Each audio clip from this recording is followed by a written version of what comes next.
let me just re-emphasize how pleased I am about this conversation, and the major reason for that is that your views have kind of helped me. Well, as it is the case, you expressed my own thoughts better than I could have done it myself, and I found much. Good, glad to be useful. Yeah, much inspiration and kind of a comfort for your. Funnily enough, quite a lot of people say that to me, and yeah, I would imagine. Well, the good news is that means quite a lot of people are having the same thoughts. So that's the way I see it. Yeah, there was one moment in the March of 2000, as for everybody, I guess, was that in the March of 2020, I was very kind of eagerly looking for the alternative take on the events, and then I found Charles Eisenstein, and then I later saw that you were having a conversation together. So as I said, the newspaper has a central theme for each issue, and the issue, or the central or key word of this issue is perspective, kind of change in perspective. And let me just start off the conversation by asking, what's your take on the events of the last 2 years? I mean, we seem to share that this has been a kind of apocalyptic period in our life. Yeah, no, it has, hasn't it? Well, there's been a lot of events. I mean, do you mean COVID particularly? Yes. In particular, yes. Yeah, well, it's been a mad time, hasn't it? It's been. I think if you'd told people 5 years ago that something like this was going to happen, they wouldn't have believed it. Exactly. Yeah. Certainly, where I'm living in Ireland, we had one of the strictest responses to COVID of anywhere in Europe, I think. It wasn't particularly divided because the Irish turn out to be quite obedient, so most of them did what they were told by the government. So we didn't have a huge cultural war over it. So that was one thing. But the level of state control, the level of media compliance was really quite disturbing. We had to live with vaccine passports for 6 months, and so those of us who were not vaccinated were basically cut out from the life of society. And almost every day it seemed there was a newspaper column calling us fascists or conspiracy theorists or whatever other stuff was out there. So that was it was really clarifying. I mean, it was horrible to live through in many ways, but it was also very clarifying. And I think maybe like you, maybe like a lot of other people, you know, when this virus first arrived, you know, I just thought, okay, well, I don't know what this is, but we'll have, you know, hopefully it won't be too bad. We'll kind of go along with it and see what it is. I didn't have any particular reason to believe that it wasn't as dangerous as people said it was. But then, you know, the kind of global coordinated response to a virus, which actually was not nearly as dangerous as it was being made out to be, very clearly, and even the people who pushed that response are now really starting to come out and say that. Now that we can see that the lockdowns were not very effective, if they were effective at all, we can see that the masks are not very effective either. We can certainly see that the vaccines, it turns out, don't really prevent infection or transmission of the illness, which makes you wonder why the vaccine passports were in operation. I think, generally speaking, a couple of things have happened. Firstly, states around the world have taken the opportunity to tighten their powers of control over the population, and that's not, you know, in some ways it's been rolled back in the sense that we don't have vaccine passports anymore, but any minute now they could impose them again. And I think it's very, very clear that the technologies being used are being rolled out for other things, and they're going to be at a global scale. We've got all the technology available now for digital health passports on a global scale, for example, and we've got the option of that turning into digital ID systems and all the rest of it, all of which is very openly on the cards. So we don't know where any of this is going to go. We've had a giant kind of technological experiment done upon us, and I think that I think the most significant outcome of that, maybe apart from all the economic fallout and the rest of it, is just the complete collapse in trust that a lot of people have had in their systems, and certainly me. I mean, I will not believe anything my state tells me ever again. And it's not because I think there was a giant top-down coordinated conspiracy run by Klaus Schwab. It's that very clearly the government of Ireland, like the government of many other places, was quite happy to end its citizens' civil liberties, carry out a giant medical experiment on them, use digital command and control systems, with absolutely no democratic consent at all and no conversation. And that the media and many social media companies were quite happy to go along with all of that and shut down dissent, which was almost the most disturbing thing about the whole situation. And so, you know, there was a time in the middle of that 2-year period where I just thought, what the hell is happening here? Are we ever going to get any measure of freedom back? It was almost like I mean, I can see exactly why people bought into the crazier conspiracy theories that are around there, because it just seemed like none of it made any sense at all. And I think as we look back now, it makes even less sense. So, you know, I still don't feel like I've quite got a grip on what happened, but I feel like that, you know, the notion that you could ever go back to normal from that, I think is out of the window. I think something has changed on a really deep level. So yeah, that's how it seems to me. Yeah, well, that's certainly on the same page here. I thought how to structure this conversation, and I thought I made extensive notes on your article today, which I think for me presented the argument most clearly. What progress wants. Oh, right. Yes. Yeah. Remember that story? Yeah, absolutely. Yeah. Yeah, that's the. Let's go. Let's start from here. You said having a beer with a friend, and we both seemed to feel as though something huge was moving beneath the deep ocean, and we could only see the ripples on the surface. Mm. So what's cooking below the surface? What the COVID brought? Well, yeah, that's the question, isn't it? I mean, really, it's what I've sensed for quite a while is that the problems that we have in say the cultural problems we have in the West and the problems we have more widely in our relationship with nature and each other are what you could call spiritual problems, although I don't like that word much, but it's the best one we've got. What would be the synonym? A couple of them. Sorry? What would be the synonym for the spiritual in that context? That would be good. Yeah, I don't know really. I mean, what I mean is that there are problems in our relationship to matters which might be called spiritual, which might be called religious, our relationship to the earth, our relationship to each other, our relationship to whatever world is beyond us, our relationship to God, if we believe there is a God, which I do. The relation is the kind of the key theme then. Sorry? The relation seems to be there. Yes, it is relationship. So, I mean, fundamentally, I suppose I could say that for the last 25 years, I've been writing initially about environmental issues, but then about cultural issues as well. And the whole thing that I've been exploring, the theme, I suppose, of my work is the brokenness in our relationships with the natural world and with each other. There's something very wrong with the cultures of the Western world and with the rich world. And I consider that to be a spiritual issue. And so when I look at something like COVID, or when I look at something like the culture war that's going on in some Western countries at the moment, it seems to me that the issues are very much deeper than politics or economics, which is why we can't find a political or an economic solution. Now, it's not really easy to pin that down. I can't prove it. I can't probably produce a peer-reviewed paper to argue it, but it seems obvious to me that that's what's going on. There's something very spiritually broken, and I can't help noticing the fact that the societies we're living in have no spiritual core to them at all. They have no sense of what exists beyond the human world. They're not really, you know, we're very secular societies now, we're very atheistic societies, and so we don't have a sense of shared moral values, we don't have an understanding of what truth is, and we don't fundamentally believe that there's anything more important than us in the world. And I think maybe that's the key thing. We believe we're at the apex of the pyramid. And there's never really been a society like that before, I don't think. I don't think there's been a society in human history which didn't believe that there was anything at all beyond the material realm. And so we've got some big breakdown is playing out, it seems to me, and it's bigger than a political or an economic question. And as I say, I can't quite put my finger on it. And to a lot of people, that will just sound like, you know, superstitious nonsense, but there's not much I can do about that. That's how it seems to me.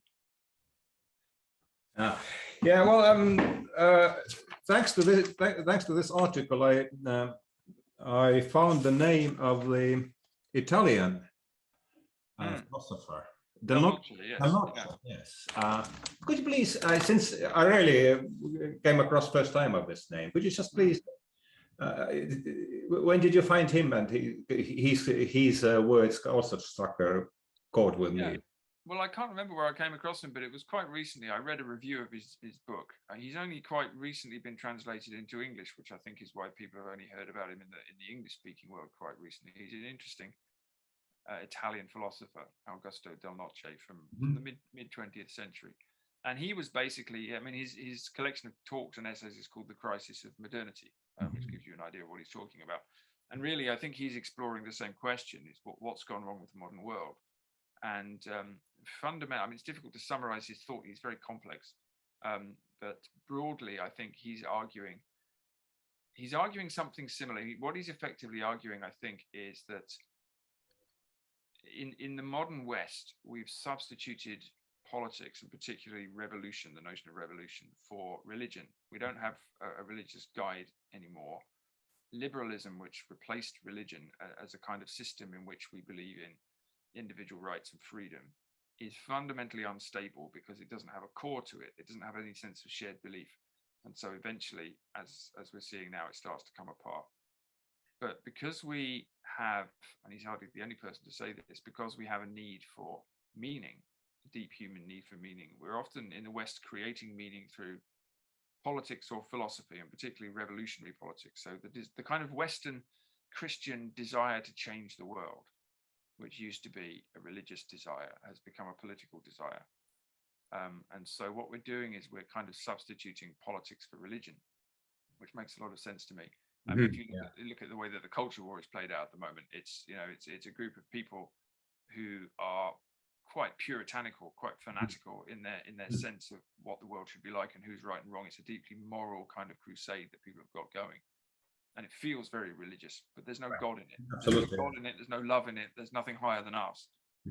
So I think that's one of the things that made me notice him. Is one of the things I drew from his work is that sense that we've substituted politics for religion. And so what we're going to do is we're going to continually try to remake the world through politics, philosophy, revolution, but we can never get it right because we can't fix the world. We're not capable of it.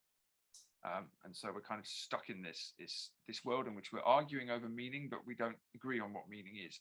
Right. Yeah, another phrase that I hadn't seen before, or hadn't noticed perhaps, was a moral state.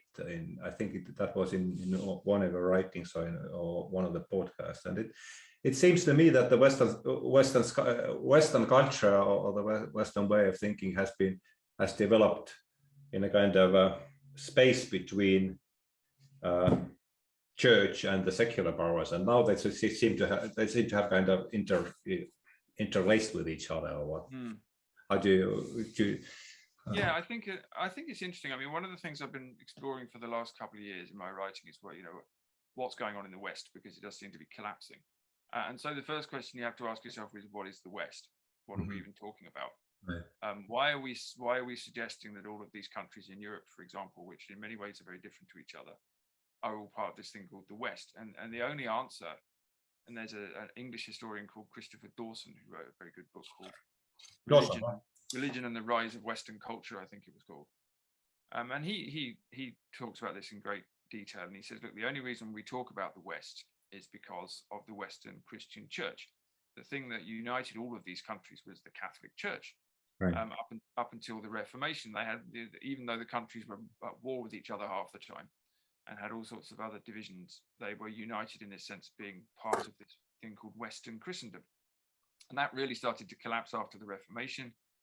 And that took us into the so-called Enlightenment, and it took us into liberalism, which really replaced Christianity. Right. And so liberalism is almost a kind of Protestant Christianity without the church. And it worked for a while, but it worked, and quite a few writers and philosophers have noticed this, it worked while we were still broadly Christian societies. Right. Because we still broadly had even if we might not have been believers, we sort of had values that were created by Christianity. Notions of what the individual were, notions of what society was, and we were still broadly homogenous, vaguely Christian culture. So liberalism could work for a while. But then it started to come down. It started to come down in the 20th century because of all the divisions in society. Societies became more multi-ethnic. People stopped believing in the whole notion of the West after the two world wars, which seemed to kind of break open people's sense of faith.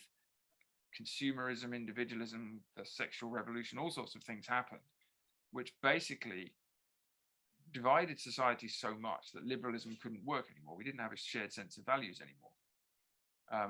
But if you don't have a shared sense of values, and you don't have a sense of what truth is, what God is, what unites you, what is the kind of cosmic reality of the thing, you haven't got anything left except the individual. Right. That's kind of where we are. We're a bunch of individuals now. We're being hoovered up by corporations. We're being marketed to. The meaning of our societies is sold to us as just economic growth. That's the only thing that we've got that holds us together.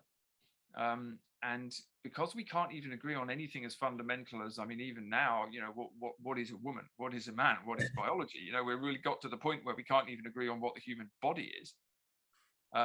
There's no way to build a society. And the only thing that, the conclusion I've come to is that the thing that holds people together is that shared spiritual sense, that shared religious sense, that shared sense of understanding. But I don't know how you could get that back again, or what you could go forward into. But so that's what I mean by it being a spiritual crisis. We've abandoned any notion of faith or spiritual reality or any kind of metaphysical truth that we all agree on.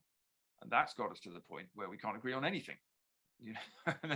We can elect politicians, we can have populist uprisings, we can do whatever, but that's not going to get us back to the point where we have a shared sense of meaning or even an understanding of what truth is. Right.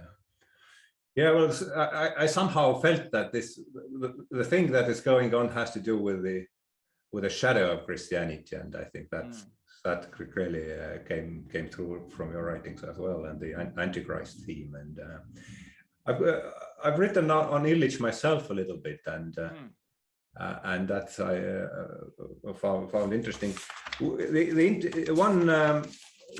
One thought that I hadn't read or heard from him was that far from being a post-Christian era, we now live in the very Christian era. That's could you that is what Illich said. Could you just put a little bit color on that theme? Well, that was what even Illich thought, as you say, and I did quote him in one of my essays saying that. And Illich's notion there was that we haven't at all abandoned our Christian values. What we've done is we've certainly abandoned Christ. We don't believe in God anymore, but all of our values, and this sort of fits a little bit with what Don Oce was saying, have been channeled into something else. And so we have this huge kind of religious impulse going, but we don't have religion. So I think what Illich was arguing, I might be wrong, but I think what he was arguing was that even in the Middle Ages, he was arguing that Christ comes to give us a kind of teaching about spontaneous love for God and the way that we should be behaving on earth, and that gets kind of turned into a set of rules and authorities by the church. So what ought to be a spontaneous outpouring of love becomes a kind of set of rules about morality, and then after the church starts to crumble, that gets transferred into the state, because the state becomes the authority after the church loses its authority. Mm-hmm. And now we're all being told what to do by the state, and we've got to the point now where the state is legislating for what we can say and what we can't say. The state is legislating for how we must behave towards each other. To some degree, it's always done that, but the state has taken over the role of moral authority from the church, and then we have cultural arguments about that, which is what the culture war is. But it's still happening in a way that feels religious. It feels like we were saying, it feels like a religious argument. It's not just a bunch of arguments about policy or something. It's an argument about what's right and wrong. But because we don't have a shared faith or a sense of, we don't have a belief anymore that, say, God has handed down some rules and here they are, so we have to adhere to them. We don't agree on anything like that. And so we're never going to be able to settle the culture war because we can't agree on what the terms of argument are in that way. Because Alistair McIntyre is another writer I've been writing about, and he said something similar in a book called After Virtue, which I think was published in 1980. And he said, look, we're already living he said back then, we're living in a place where we've got all of the old monuments standing in society, right? So we're all sort of living by this set of values, but we don't really believe in them anymore. So all we have to do is give them one push and they'll all fall over. Right. So he was saying already by then that we're living in a kind of hollow situation where we're sort of living on the residue of Christian values, but nobody believes in them. So at some point they're going to come down. And they are coming down now. That's where we are now. I think everything's coming down, but nothing's really rising to replace it yet. We don't know what's going to come from the kind of rubble that's appearing. Yeah. I don't know. I also have noticed that strong puritanical undercurrent below the surface. For me, the 17th century comes as the closest parallel to that. Yeah, it's interesting that, isn't it? It does feel like that. Does it feel the same for you? Yeah, it does. I'm quite interested in the fact that, a lot of the kind of radical left ideology at the moment has come out of America, which is a very Puritan country. And actually, a lot of it's come out of the east coast of America, which is where the Puritans landed, So, and it has a very puritanical feel about it. Absolutely. Yeah. I mean, you have to say the correct things, and if you don't say them, you have to make a public apology, and you can be publicly punished and shamed. And what it lacks, of course, is Christian forgiveness, which is the problem. Yeah. But yes, absolutely, it feels very puritanical. It does feel like a few other people have said this to me recently, that it feels like a sort of very, very 17th century, very kind of English Civil War, Reformation, kind of 30 years war, sort of, very, very much a kind of, we must purify the culture and wash away the old stains of the church. And now we're washing away our kind of, imperial sins or whatever our sins of the past are. But it's got the same kind of energy to it. I definitely feel that. And, there's nothing, if you're holding people today accountable for the sins of their ancestors, then there's kind of no good way out of that, because there's nothing you can do to atone for it, really. So yeah, it does feel like that. It does. So in that sense, again, I suppose you could say we're not post-Christian. We're still behaving like Roundheads versus Cavaliers. There's one particular. I just can't get one particular painting out of my head. Paul de la Roche, where Cromwell looks at Charles' corpse. Does it? Oh yeah, I think I know that one. Yeah, that's kind of captures for me and there was a sentence that kind of rhymed with that in Martin Malia's History's Locomotives. The theme of revolution also featured prominently in your piece, and after the execution of Charles, the number of millenarian sects just exploded, and I think that's the kind of, when I somehow feel that this the sort of wellspring of that is right there. And I mean, how do you see? Because you're British, you've studied the Civil War from one perspective to another. How do you Yeah, I mean, I think the thing I take from that is, when you execute the king, all sorts of energies are going to explode that you didn't prepare for. Right. Yeah, exactly. Yeah. That's what you're saying. It's like, I wrote an essay right at the beginning of this series about how, I used an image of a throne. I said, there's a throne at the heart of every culture. Something's going to sit on that throne. So if you say that Christ was sitting on the throne of the West, well, okay, you can throw him off if you want to. Yeah. But something else is going to come and sit there. So what's it going to be? Is it going to be the self? Is it going to be the god of money? Is it going to be the Antichrist? Is it going to be materialism? What's it going to be? It's going to be something that's going to sit there, because you're going to worship something. Something's going to be at the heart of your culture.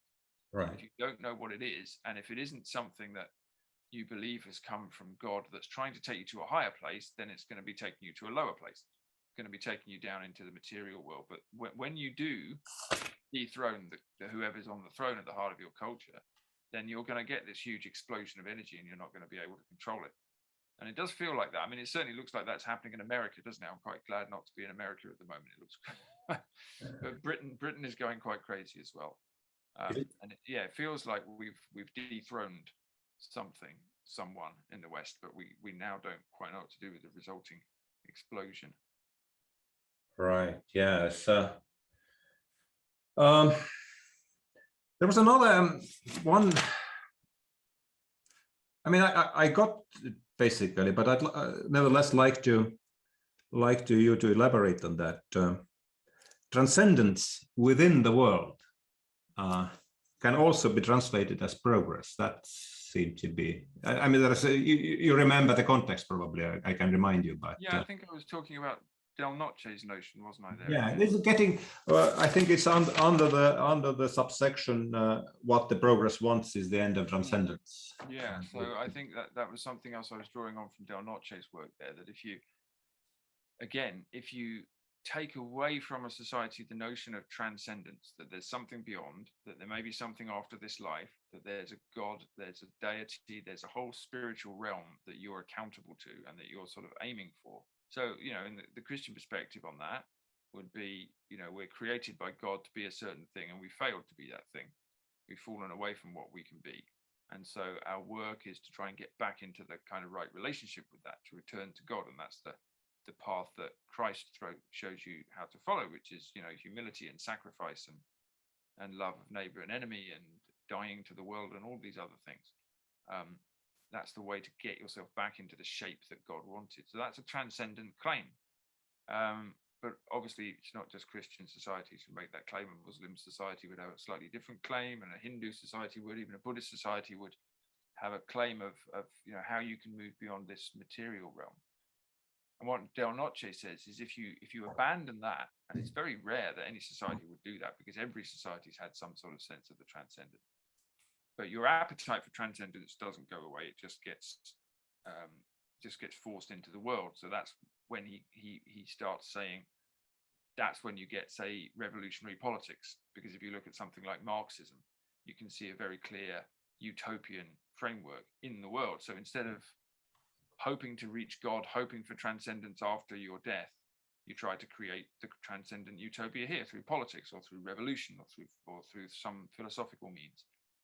So if you abolish transcendence outside the world, you get a desire for transcendence inside the world, which is always politics and economics, really. And the best manifestation of that today is the technological push towards transhumanism, which is where we're being taken very fast, a kind of technological utopianism whereby we're going to try and save the planet through advanced technology, and then we're going to try and extend human life. We're going to create a kind of utopian post-human future of AIs and uploaded minds. That's where progress inevitably takes us, because that's the end point of transcendence in the world, I think. Yeah, there was we reject any notion that there are any powers beyond humans. But I hadn't thought about that. That was a very interesting turn. But that's quite acceptable if you use the correct language in doing so. And then you refer to Kevin Kelly and all these this technological Moloch. Could you just perhaps? Yeah. Well, I think that the only way that you can talk about transcendence in this culture without being laughed at, because as you say, if you're religious, you'll sort of get patted on the head and people will say, well, that's nice for you, but that's obviously not real.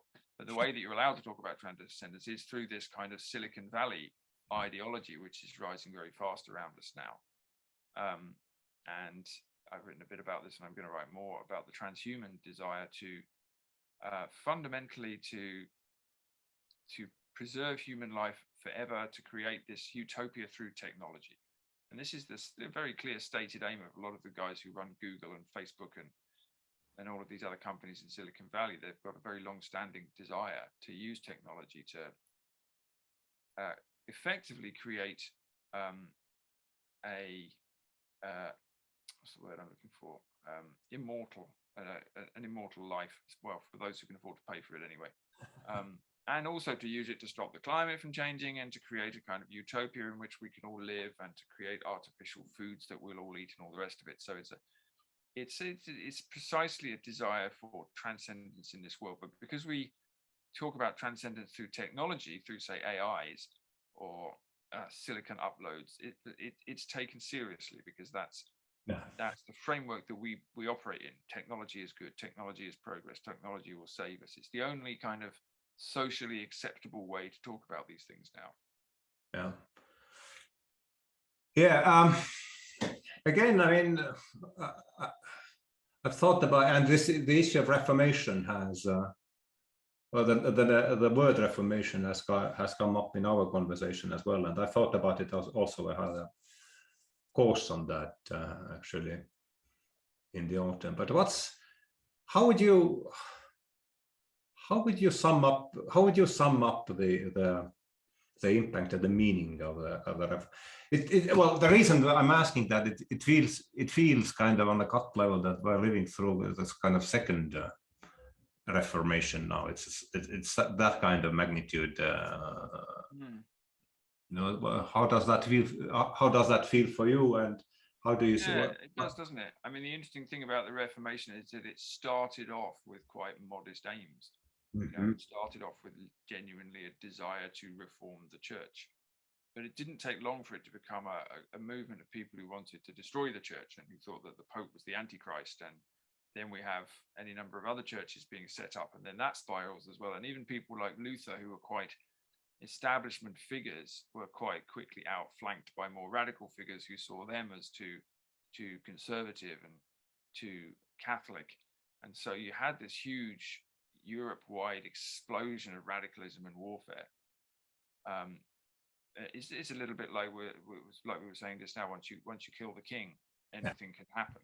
Right. You're not in control of what happens, and that is what's happened here. I think, you know, we've killed liberalism, and now anything can happen. But I also think that the technological revolution now, which was also around at the time of the Reformation with the printing press and other advances then, but the technological revolution now means that there's very difficult to keep anything stable, because almost everything can be destroyed with technology. I mean, there aren't really any national borders anymore. There aren't really any borders between your private and your public life anymore. There aren't any increased sexual borders anymore. There's pornography everywhere. Children are watching it. You know, everyone's on their smartphone, even on the bus, in the cafe. It's very, very quickly we've been colonized by digital technology, and it's, you know, demonstrably changing the way we think, the way that we live, the way that we behave. And that's pretty unprecedented. I mean, there have been a lot of technological revolutions in society, in history, but I'm not sure there's been anything that's had this much of an impact on society and on the way that we live, even very privately, in such a short amount of time. I mean, smartphones have only been around for 10 or 15 years, and now it's almost impossible to imagine the world that existed before them.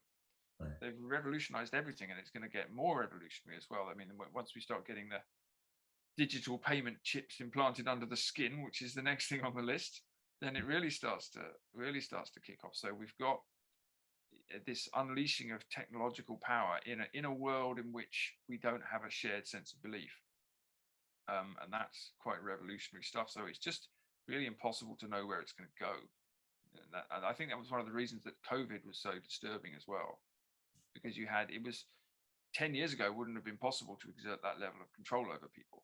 Before there were smartphones, even if you wanted to do a vaccine passport system, you couldn't have done it. It wouldn't have worked. Now it can work. You know, you just send a code to somebody's phone, and then off they go. And what we saw with COVID is that a lot of people anyway were quite happy to accept that. In the name of public health. They thought it was fine. They said, oh, well, it'll keep me safe, I'll do that. So what does that mean? What else would people be prepared to accept digitally and technologically in the name of public health and safety? Well, I don't know, but I'm sure they'll try and make us find out. As long as it is marketing under the slogan of security and health, everything. Yeah, I mean, that was I think probably the key thing I noticed with COVID is how easy it was to control people through fear, and that was really the takeaway. You know, if you can scare people enough, they or their children or their loved ones might die, they'll pretty much do anything you tell them. You know, a lot of people will anyway, and that's quite disturbing. Yeah, that was interesting. Thought, who was that? The brother of Hitchens, what's the name of the Hitchens that's still alive? The one Christopher is the Peter Hitchens. Oh, Peter Hitchens, yes. He said compared that the government started the strategy of threat worked like in a Disney film fantasy where the sorcerer gave commands to the moon. I know that, and and that's the same thing has happened now, that they've introduced the fear into the system, and now the fear lives its own life, and I think that's That's a very apt metaphor, I think. Yeah, it does, and it's much, you can get hold of people much easier with the digital technology, because people are always on, they're always looking at it, they're always it's very easy to make people afraid, and you can do it even by accident. And so it's easier to control people, but it also means that even when you're doing that, you know, you don't have total control. Even the people who are spreading the message of fear don't have total control over what the impact of it is going to be. Exactly. Yeah. Because it's so widespread. So you That's don't know how it's going to be received or what the outcome is going to be. All right. Well, the other interesting sentence that I picked up, and this comes also out of the Tähenduse section, that the twin revolutionary engines of the post-war era were scientism and sex. That's also reverberated with me. And could you please elaborate on that idea? Yeah, well, I'm still trying to work out what I think about the sexual revolution, but the more I've been looking into this, the more it's been obvious that there's something really revolutionary about the attitude to sex and the attitude to the body and the attitude to liberty that we've had since, I mean, really, it's been going on since at least, well, probably since the 1890s, actually, but it exploded in the West in the 1960s. And we had this huge, you know, sexual revolution, so-called permissive society, in which all of the rules about sex and marriage and everything started to change, and they're still changing now. You know, we've got to the point now where we've, you know, as I said at the beginning, we're now having a debate about what a man is and whether a man can become a woman. And, you know, that would have seemed insanely revolutionary even 5 years ago. Now it's completely normalized, and we're all supposed to just accept it, and who knows what will be next. But there's been I think there's something interesting about it. The radical individualism of the 20th century has been focused on sexual freedom almost beyond anything else, and it took me quite a long time to understand that, to see that if you are transitioning from, say, a Christian society in which the sexual rules are quite strict, the rules on marriage are quite strict, you're supposed to be modest, you're supposed to be quite self-sacrificing, you're supposed to commit yourself to a family. If you're moving from that into a kind of radical individualism, a consumer individualism, in which the body is to be consumed as well, and all of the old Christian morals have gone, all of the old moral laws have gone, and if you don't believe in God, there's no reason they should come back, because you know, they were all nonsense anyway. So why not just enjoy your body? And so the kind of religion now is almost radical individualism. Do exactly what you want as long as it doesn't harm anyone else. And it seems that the focus of that is sexuality. And so we're in this incredibly sexualized culture now, which again is quite unique. I mean, there have been all sorts of different cultures in history, but one which is just kind of drenched in sexuality and pornography, and sex is used to sell everything from sport to adverts. Children are being sexualized. It's, you know, it's a kind of radical, almost kind of weird religious attitude to sexual desire, which manifests now most obviously in kind of Pride Month, in which we celebrate absolutely every sexuality. You know, we have the rainbow flag, and the rainbow flag changes every month because something else is always added onto it, and then we've got another sexuality to celebrate, and it's like that's the unifying. There's a whole month of this celebration now. It's kind of the unifying celebration that ties us together now. Is one. It's not nation. It's not religion. It's not whatever else it is. It's you know, it's a month celebration of any sexual thing you can possibly think of, all of which are deemed to be good and to be celebrated. And so it kind of ties in with individualism and the worship of the body. That seems to be what we've come down to, and it's become a sin to suggest that anybody's kind of sexual or social desires are not legitimate.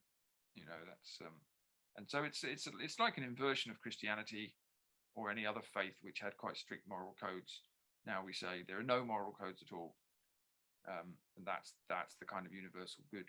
But it doesn't work, because it doesn't hold a society together. It doesn't hold families together. It doesn't actually. It's not a healthy situation to live in, I think. And, there's a bit of a reaction to it brewing that I can see all over the place, including amongst some young people, actually, who are just pretty sick of growing up like that, I think. Yeah. How about the other side of the coin, scientists? How does that fit into the picture, into that term? Yeah, well, I think scientism, as opposed to science, by which I mean the kind of generalizing of the scientific worldview as the only legitimate way of seeing things. So if science is a way of working out how the material world works, then scientism is the attitude that that's the only legitimate way to measure things. So if something can't be measured through the scientific process, it doesn't exist, or we should assume it doesn't exist anyway. So obviously, again, religion is nonsense. Anything that can't be pinned down in a laboratory isn't real. But more broadly, we have a kind of utilitarian rationalist view of the world, and that's been our religion since the Enlightenment. And it's that attitude that leads to the individualism we've got now, because the only thing, you know, if you can dismiss anything that is more numinous, if you like, then the only thing that's left is the individual, really. So we may as well just enjoy it while it's here. Right. So yeah, that's the only acceptable debates to have, really, are kind of framed by the scientific worldview, I think. It seems to me that the de facto theological core of our religious society is economics, really. It's that's the sort of theology of the system now. Yeah, I suppose that you could say that that's Del Noce's notion of transcendence within the physical world again, because you know, if you don't believe in if you don't believe that there's any meaning to existence at all, then the only thing that's worth doing really is trying to improve things for people now, and economics is the measurable material way of doing that. So economics, scientism, and kind of physical pleasure are all these kind of ways of, and revolution, I suppose, are ways of trying to improve the give life some meaning, you know, give life some meaning, improve life for people. The meaning becomes people must have a more comfortable physical existence than they've had before. Right. We must be richer, we must live longer, we should have more gadgets, and all of these things should be measurable, because there isn't anything outside that. So that's the only thing worth pursuing. And the GDP kind of sums it up into one figure then. Yeah, pretty much. I mean, what are we for now? We're just for growth. That's all we are. We care about growth. That's it. And that can trump anything. You know, the meaning of the existence of every European country now is just growth, as far as I can see. The cult of quantity was the other phrase that was that you referred to in your piece quite many times, I think. So the culture of the cult of quantity. Sorry, I mean just, quantity. Quantity. Oh, sorry. Cult. The Canon's idea. Cult of quantity. Oh yes, right. Yeah, sorry. The what did he call it? The reign of quantity. Yes. Yeah, the reign of quantity. Sorry, yeah.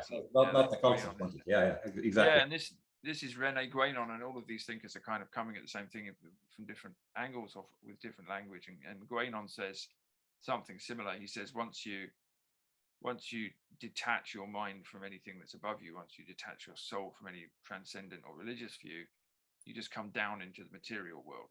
So you've stopped. You know, people have always lived in the material world, but most cultures at most times have had a sense that the material world isn't all there is, and the purpose of life is somewhere else. If you don't believe that anymore, you're in the reign of quantity, because the only thing that matters then is quantity. So yeah, it's as much stuff as you can get: extractive economics, growth, GDP, progress, science, and sexual pleasure, and all physical pleasures, because that's it. More and more quantity, more and more stuff. But of course, the reality is that doesn't make us happy or fulfill us or give us meaning, and we kind of know that at some level. And so, however hard we scrabble around for this stuff, we're going to be discontented. If that wasn't true, then the richest societies in the world would be the happiest. I don't look at America and see that it's a very contented place full of happy rooted people. It doesn't look like that. Doesn't look like that at all. Well, that's the last quarter an hour. Just kind of draw the conclusions. One thing that is been on my mind, and you've talked about it also, is the kind of realignment in terms of politics, the left and right. What does right and left mean after the COVID in particular, when the left, which was like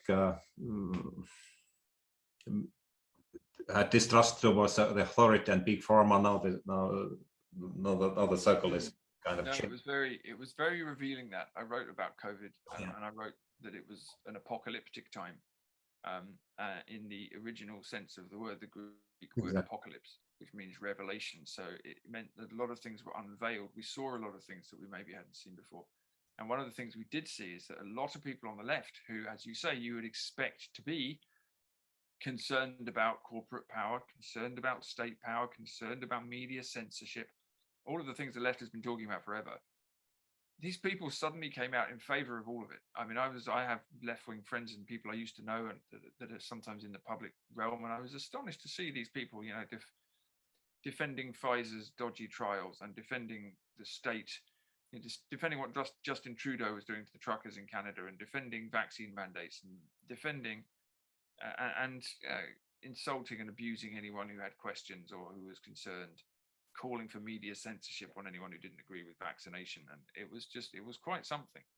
And what it revealed in a lot of ways was that the left has made its peace with corporate power. Mm-hmm. But I think for a long time, certainly where I come from, left and right haven't meant anything really.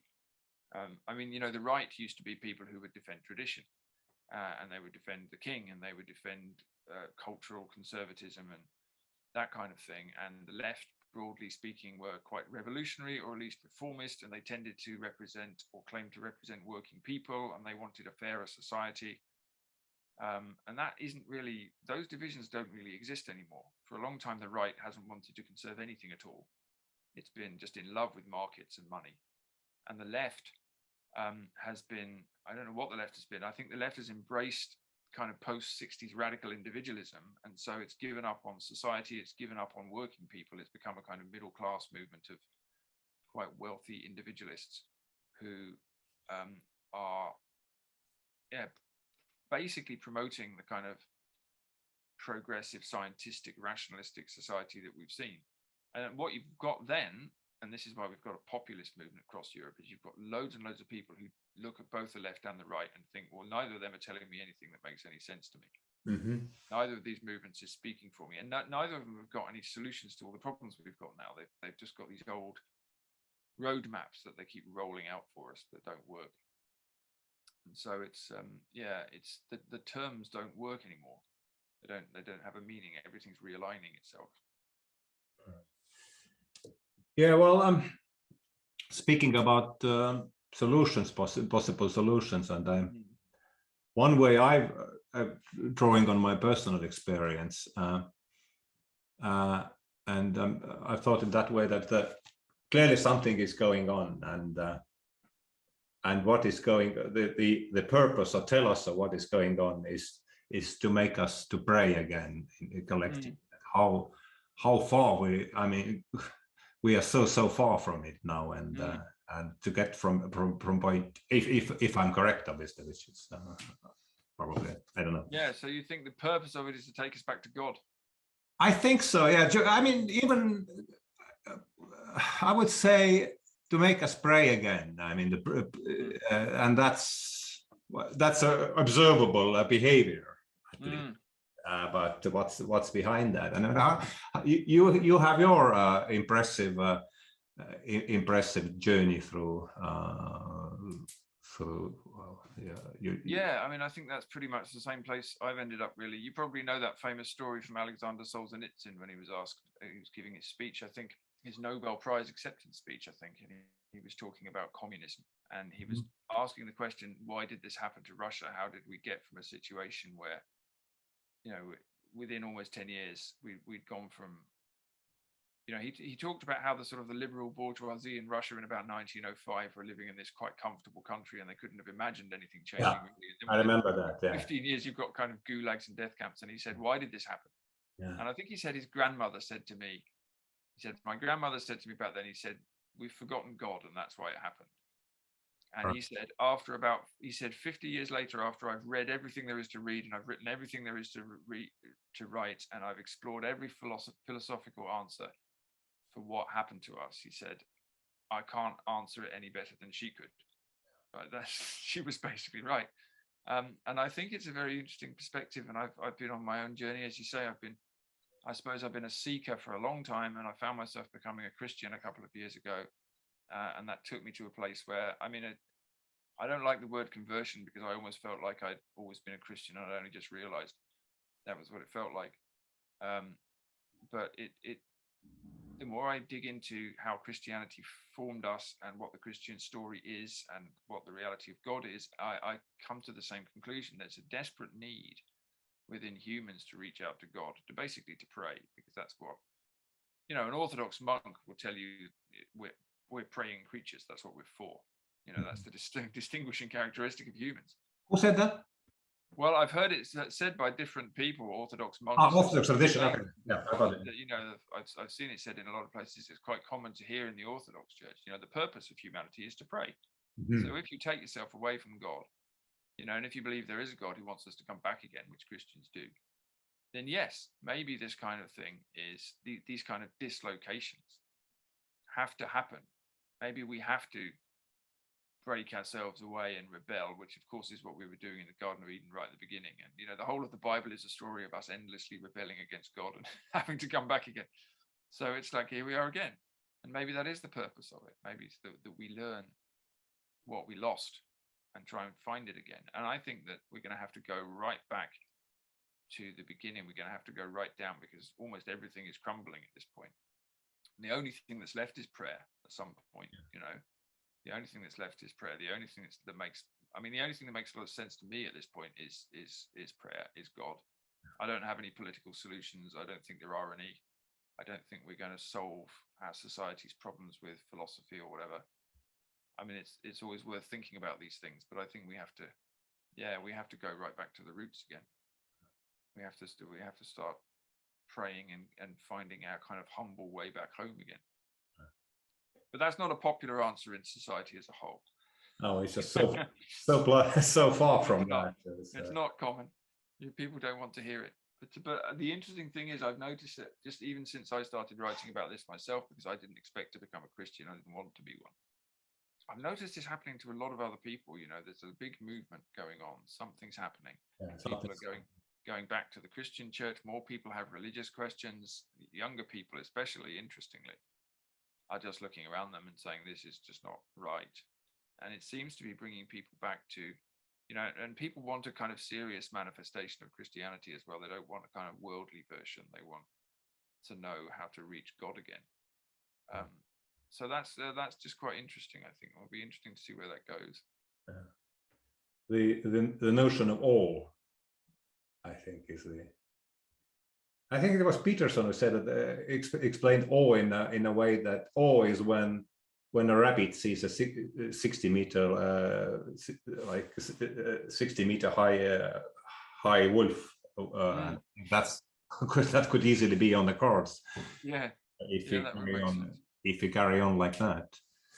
Yeah, I think so. I think we could be heading there. Yeah.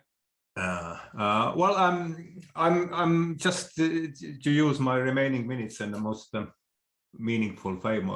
I'm doing a course on great books, course series on great books here, and we're taking up Joseph Conrad's Lord Jim this autumn. Oh yeah. Was it anything related to Conrad, Lord Jim, off the cuff, or anything that would be? It's been a long time since I read Conrad. I remember now, though, when we wrote our Dark Mountain Manifesto, 2009, we wrote this little manifesto on civilization, which launched the Dark Mountain Project. And the claim we were making there was, look, everything is coming down, and artists and writers need to respond to that and stop pretending it's not happening. Right. And Conrad was one of the writers we quoted right at the beginning of it, actually. I think we quoted him from Heart of Darkness. Something he said about civilization always being a really thin veneer that is laid, that's really thin, really thin surface that's laid above something much wilder. And we always think that this civilization that we've got is going to last forever, but they never do. And he was talking about that in terms of what colonialism was trying to do to Africa, laying this kind of European civilization across something totally different, and how it was going to. There's always a just very close beneath the surface. There's this kind of wild energy.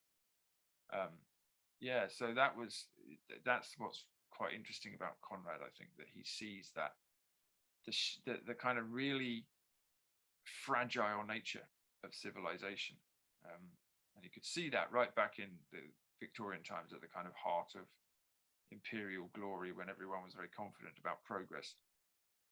But that's where we are. You know, the pattern is breaking. The pattern of civilization is breaking, and we can see what's underneath it. So that's Conrad's interesting for that. But as I say, it's been years since I read him. Actually, I'd like to read him again. Yeah, Lord Jim was very. I read it for the second time now, and it's just there's a marvelous biography by Maya Yasanov. I very enjoyed it very much. It's what's amazing about Conrad is that he's writing in his second language. Yeah, it's incredible to think that he's writing these great novels, which are better than most English people could write. Yeah, and he's writing them in his second language. It's an amazing thing to do. Yeah. So Yasanov says very nicely that British ship became for him that Poland was for his parents a romantic idea that carried through life. Or something. That was, I think, beautifully. Yeah, that's a nice idea. Beautifully said. Well, what can I say? Thank you so much for your time. I can only imagine how busy you are. And well, no, that's all right. It's good to talk. I hope it made some sense. But, it did. That is just a very last question. Since we touched upon the colonialism, I think what was in the same what Progress once article where said that the aim of colonialism everywhere is to uproot the culture.